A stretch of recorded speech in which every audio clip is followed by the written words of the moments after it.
Ајде да видиме што викаше ВМРО собрание за мигрантите у 2017. Што Социјалдемократскиот сојуз како проект го има прифатено за оно што треба да се направи, е донесувањето на 1 милион африканци во Македонија. 1 милион африканци. И Македонија ќе се вика тогаш Македонија, Етиопија. Колку што нема 1 милион, уште 1 милион. И тоа е договорено до 2030 година тоа да се направи. Се смеевте и тоа што ова кога зборував, и многу луѓе се смеа на тоа.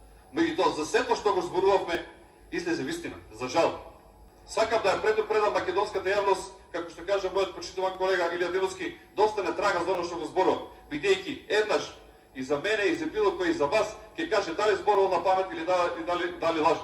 До 2030, па уште малци имаме, уште 5 години. Таман рокот да го фатиме. Сега нема да бидеме Македонија, Етиопија, по што го пишуваат британските медиуми, Македонија, Руанда ќе биде. Али добро, тамо блиску се, од афричкиот континент. Горе доле и со IQ сме блиску.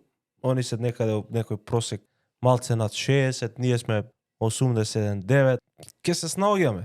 Ние да, теоретски сме научници за нив, ама ако не ги донесат научници нема да бидеме сигурни. Поентата е, пак ќе кажам, Трече Димков беше одличен пратеник од ВМРО ДПМН, патриот, чесен човек. Не сум слушнал никогаш ништо лошо за него, не сакам лично да го офирам и баш од таа причина, затоа што можеби беше и повеќе патриот од тоа што партијата можеше да го прифати, заради тоа не беше и дел од новиот пратенички состав на ВМРО ДПМН. Но поентата е дека и за ова, за кој што ВМРО збореше во 2017, сега и ова планира да го прават у држава. Значи за се што каже излажа.